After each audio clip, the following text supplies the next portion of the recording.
नमस्ते सभी को, मैं हूँ सृष्टि और आज हम भगवद गीता चैप्टर 2 के श्लोक 52 में आ गए हैं।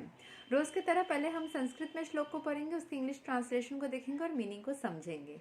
तो चलिए शुरू करते हैं।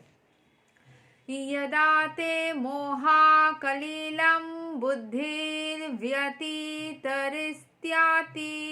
तदा गणतसि निर्वेदं श्रोतव्यास्या श्रुतस्याश्च। When your intelligence has passed out of the dense forest of delusion, you shall become indifferent to all that has been heard and all that is to be heard. जब आपकी बुद्धि, आपकी शुद्धि एक डिल्यूजन मतलब आपको पता नहीं है कि क्या सही है क्या गलत है, आप डिलेमा में हो, एक डिल्यूजन काइंड ऑफ अ चीज़ है, आपको सही गलत का कुछ ज्ञान नहीं है, उसका जो फॉरेस्ट है यानी कि बहुत ज़्यादा डिल्यूजन वाला स्थिति से ऊपर चला जाएगा। जब डिल्यूजन्स या फिर आप कन्फ्यूजन्स या ये सारे चीज़ें आपको फर्क नहीं पड़ेगा, आपको अंदर कोई डिफरेंस क्रिएट नहीं करेगा, आपके ऊपर कोई इफेक्ट नहीं डालेगा, तब आप इंडिफरेंट हो जाओगे and to all that has been heard and all that is to be heard.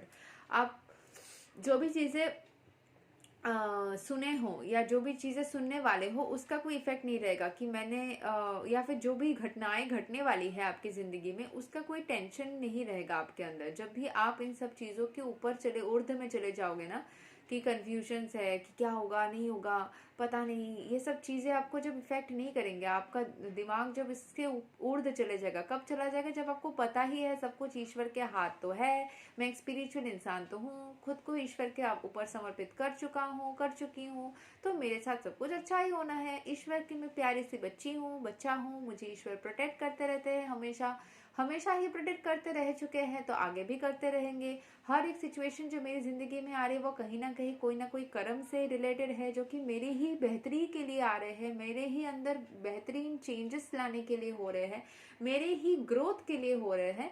जब आप इस चीज़ को विश्वास कर लेंगे तो कोई भी घटनाएं होने वाले हैं या हो रहे हैं उसका कोई इफेक्ट ही नहीं रहेगा आपके अंदर। आपको पता है हर एक चीज़ आपको स्पिरिचुअल जर्नी में और थोड़े ऊपर के स्टेप्स में लेके जाने के लिए हो रहे हैं, आपके कर्मा को और बेहतरीन करने के लिए हो रहे हैं एंड आपके लिए बेस्ट है इसीलिए हो रहे हैं। किसी भी चीज़ के अटैचमेंट में मत रहिए। ये इंसानी नेचर है कि कोई भी चीज़ हमें पसंद आ जाता है तो हम उसको और पाना चाहते हैं, लेकिन वो लोभ, उसी से तो होता है पाप। तो हर चीज़ को छोड़ देने की इच्छा या क्षमता रहने की ज़रूरत है एंड अगर वो चीज़ रह गई तो रहेगी। अपने कर्म को और अच्छा बनाने के लिए हर एक स्टेप को इस तरीके से लीजिए कि आपके कर्म और अच्छा होता चला जाए। एक छोटा सा एग्जाम्पल, अगर मान लीजिए कि आपके ज़िंदगी में कोई एक दोस्त आया और कुछ दिन के लिए रहा और फिर चला गया, तो आप दुखी हो गए, परेशान हो गए, उसको कोसते रहे या फिर अपने भाग्य को कोसते रहे या ईश्वर को कोसते रहे, बिना समझे बिना जाने कि शायद उसका आना आपकी ज़िंदगी में कुछ चेंजेस ला चुका है या कुछ चेंजेस लाने के लिए उसको लाया गया था एंड उसको बिना आइडेंटिफाई किए आप ईश्वर को, खुद को, भाग्य को, उस इंसान को, सबको दोष देने लग गए एंड उसको आने की वजह से जो पॉजिटिव चेंजेस आपके लाइफ में हुई उसको आपने आइडेंटिफाई करने की जगह पूरे चीज़ को ही तिक्त बना दिया, पूरे चीज़ को ही बिटर बना दिया।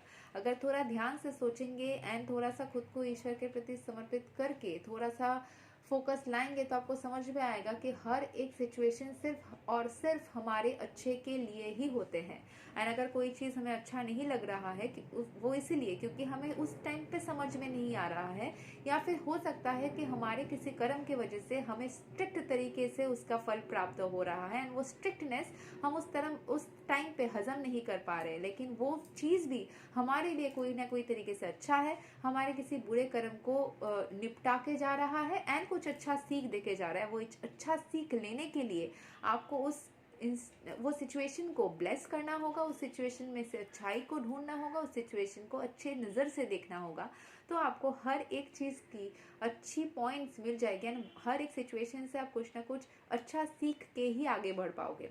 यहाँ के एक्सप्लेनेशन को पढ़ लेते हैं, समझ लेते हैं।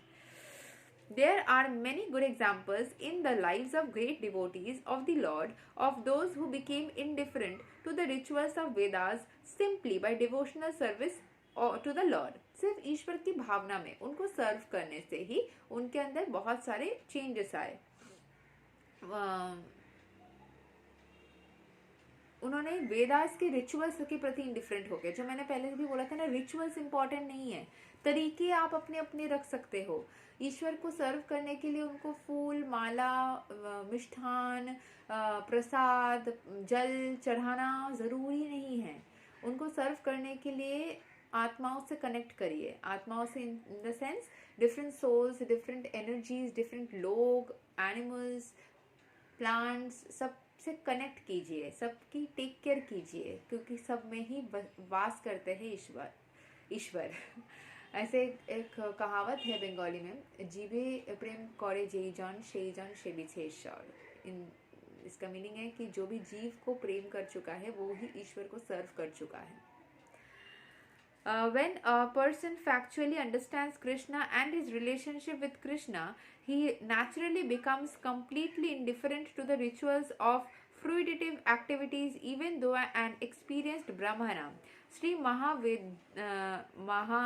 Madhavendra Puri, a great devotee and acharya in the line of devotees, says, Sandhya Vandana Bhadram Astu Bhavato Bho स्नना तुभ्यं नमो भो देवा पित्र पितारश्च तर्पणा विधौ नहं शमः शमयातं यत्रा क्वापि निसद्या यादवा कुलोत्तं सस्याकंसा द्विषा स्मारं अघं हरामि तद आलं मन्ये किम अन्येन मे। O my prayers 3 times a day, all glory to you. O bathing, I offer my obeisances unto you. O demigods, O forefathers, please excuse me for my inability to offer you my respects. Now, wherever I sit, I can remember the great descendant of the Yadu dynasty, Krishna, the enemy of Kamsa, and thereby I can free myself from all sinful bondage. I think this is sufficient for me. तो यहाँ पे जो किसी आचार्य ने, किसी devotee ने ये व्यक्त किया था, वो कृष्ण भगवान के प्रति अपने जो रिलेशनशिप को मध्य रखते हुए ये बोला था कि वो अपने जो 3 बार प्रेयर्स करते थे वो ईश्वर को करते थे।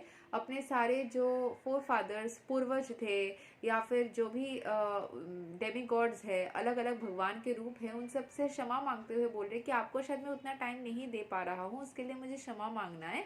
क्यों? क्योंकि मुझे अपना सारा टाइम ईश्वर कृष्ण के बारे में सोचना है, उनका जाप करना है, एंड इसीलिए इसी भावना से मैं सारे जो मेरे पाप कर्म थे या बॉन्डेजेस बन गए थे, जो बंधन से मैं जुड़ गया था, उससे मैं खुद को मुक्त कर पा रहा हूँ। तो मुझे इसीलिए कृष्ण का ही जाप करते रहना है, और खुद को नहाते वक्त, कहीं पे बैठते हुए, कहीं भी कुछ भी काम करते हुए मुझे हर वक्त उन्हीं के बारे में सोचना है। मैंने बहुत बार बोला है कि आपको ज़रूरी नहीं है कि सिर्फ कृष्ण भगवान का रूप ही सोचना है। आप universal, almighty, divine force, Lord, कोई भी अलग धर्म से भी हो, जिस तरीके से आप कंफर्टेबल हो, बस उस डिवाइन फोर्स के प्रति अपने आप को समर्पित रखना या उनके प्रति रिस्पेक्ट व्यक्त करना अच्छा रहेगा, जिसने इस पूरे ब्रह्मांड को कहीं ना कहीं कंस्ट्रक्ट किया है। The Vedic rites and rituals are imperative for neophytes, comprehending all kinds of prayers 3 times a day, taking a bath early in the morning, offering respects to the forefathers. But when one is fully Krishna consciousness and is engaged in his transcendental loving service, one becomes indifferent to all the regulative principles because he has already attained perfection.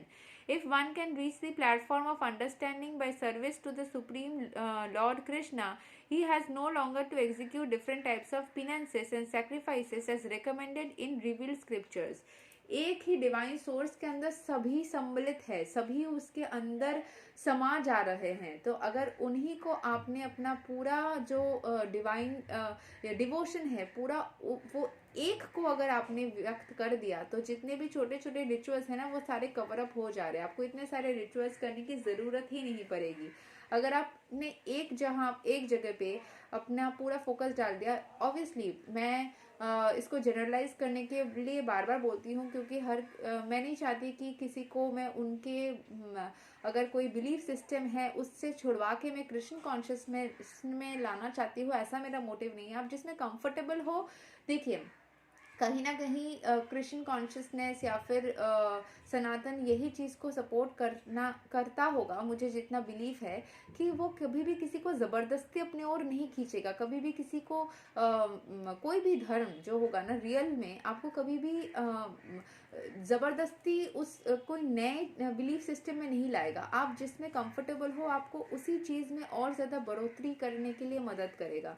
आप जिस किसी भी धर्म में रहना चाहते हो या जिस किसी भी तरीके से आप अपने रिचुअल्स को करना चाहते हो, उसमें आपको कंफर्ट जोन को मेंटेन करने के लिए ही आपको और ज़्यादा एनकरेज करेगा। लेकिन साथ ही साथ आपको ऑल्टरनेटिव्स भी बता देगा कि ये सब भी आप कर सकते हो।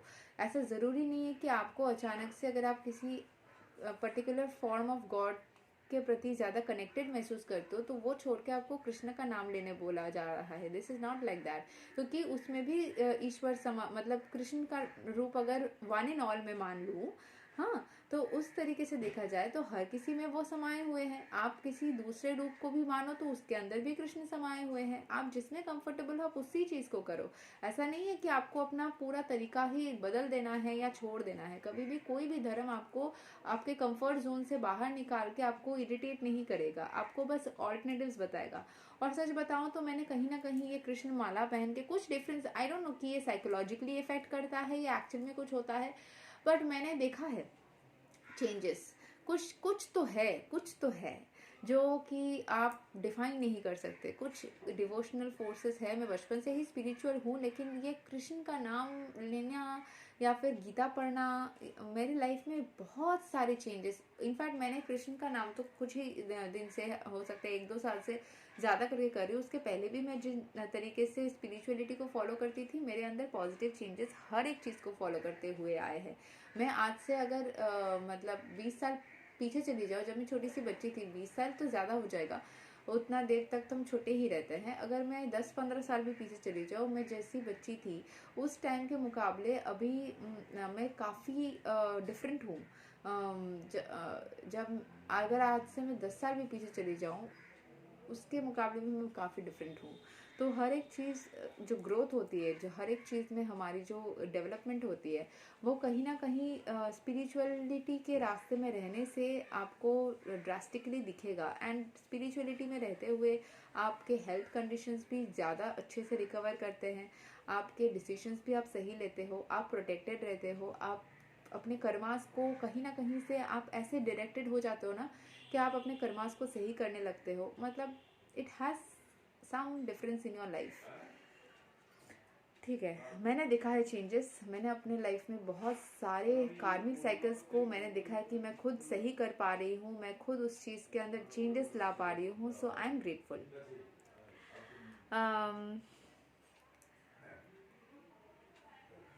And similarly, if one has not understood that the purpose of the Vedas is to reach Krishna and simply engages in the rituals, then he is uselessly wasting time in such engagements. Persons in Krishna consciousness transcend the limit of Sabda Brahma or the range of Vedas and उपनिषद। जो ईश्वर कृष्णा के consciousness में, ईश्वर के भावना में खुद को पूरा समर्पित, मैं हर एक वीडियो में ये बोलती हूँ और मैं हमेशा ही बोलती रहूँगी ही आगे कि ये मैं बचपन से ही, जब मैं 7-8 साल की थी तब भी मैंने खुद को ईश्वर के चरणों में समर्पित कर दिया था। मैंने पहले भी बोला है कि मैं महादेव को गुरु मानती हूँ। तो फिर उनके पास मैंने खुद को समर्पित किया। कहीं ना कहीं मैं गीता और इन सब चीज़ों के अंदर आ गई, अपने आप ही आ गई। ऑब्वियसली मैंने नहीं चूज़ किया, इन सब चीज़ों ने मुझे चूज़ किया। ये मेरी ज़िंदगी में आते गए, मैंने बस उस चीज़ को एक्सेप्ट कर लिया। तो द थिंग इज़ दैट कि जो भी खुद को ईश्वर के ऊपर समर्पित कर देते हैं वो हर एक तरीके से अपने आप को हर एक बंधन से मुक्त कर लेते हैं, हर एक सिचुएशन से ऊर्ध्व चले जाते हैं एंड कोई भी चीज़ उनको अफेक्ट नहीं करती है। हर एक सिचुएशन से कुछ ना कुछ वो अच्छा निकाल ही लेते हैं। अगर आपको किसी ने बेइज्जत भी किया तो उससे भी आप कुछ ना कुछ अच्छा निकाल लोगे, अपने अंदर कुछ ग्रोथ कर लोगे, कुछ बेहतरी कर लोगे, कुछ ना कुछ आप पॉजिटिव डायरेक्शन में ही खुद को रेगुलेट कर पाओगे। तो यहीं तक था श्लोक नंबर 52। अगले वीडियो में हम श्लोक नंबर 53 को कवर करेंगे। तब तक के लिए हरे कृष्णा।